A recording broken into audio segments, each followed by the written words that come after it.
জাতীয় পার্টি এমন একটি রাজনৈতিক দল যার শিখর অনেক গভীরে।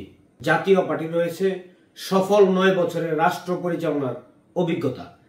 জাতীয় পার্টির যিনি সাবেক সফল রাষ্ট্রপতি ছিলেন, জাতীয় পার্টির প্রতিষ্ঠাতা চেয়ারম্যান আলহাজ হোসেন মোহাম্মদ এরশাদ বাংলাদেশের উন্নয়ন থেকে শুরু করে ক্ষমতা বিকেন্দ্রীকরণ, উপজেলা প্রশাসনিক ক্ষমতায়ন এবং রাষ্ট্রধর্ম ইসলাম সহ ইসলামিক মূল্যবোধের অনেক কাজ করেছেন, যার ফলে সারা বাংলাদেশের মানুষ এখন জাতীয় পার্টির দিকে তাকিয়ে আছে।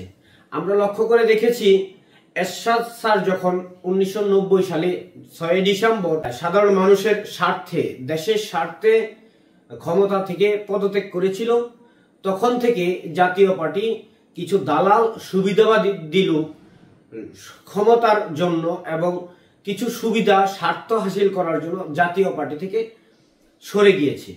এখন পর্যন্ত যারা জাতীয় পার্টি থেকে সরে গিয়েছে তারা কোনো জায়গায় কখনো সুবিধা করতে পারে নাই এবং জাতির কাছে একটি মির্জাফর মুনাফেক হিসাবে পরিচিতি পেয়েছে।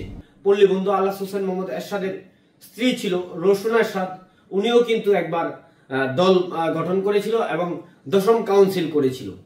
উনার এখন অস্তিত্ব নেই এবং উনি যেই জাতীয় পার্টিকে গঠন করতে চেয়েছিল, জাতীয় পার্টি ভাঙার চেষ্টা করেছিল, তাদের এখন কোনো জায়গায় খুঁজে পাওয়া যাচ্ছে না।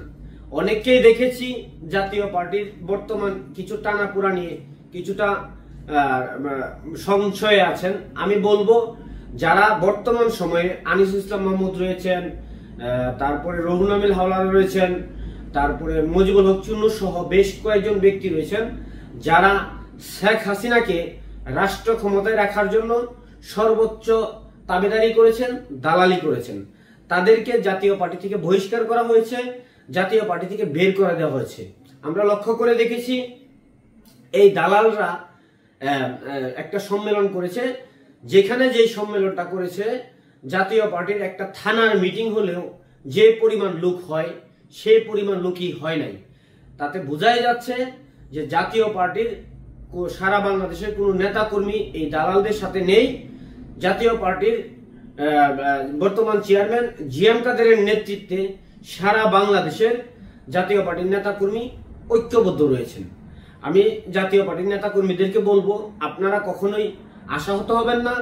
জাতীয় পার্টির যেই সুশাসন রয়েছেন, যার কারণে বর্তমানে আমরা লক্ষ্য করে দেখেছি যে একটি স্বৈরাচারী সরকার দেশ থেকে পলায়ন করেছেন এবং আরেকটি বৃহৎ রাজনৈতিক দলের মামলা বাণিজ্য সহ দখলদারিত্ব এবং চাঁদাবাজির অভিযোগের কারণে দেশের মানুষ, সাধারণ মানুষ মুখ ফিরিয়ে নিয়েছেন। আরেকটি দলে রয়েছেন স্বাধীনতা বিরোধীর অভিযোগ। তাই বর্তমান প্রেক্ষাপটে জাতীয় পার্টির কিন্তু একটা সুন্দর সুফলা দিনের আশা করা যাচ্ছে।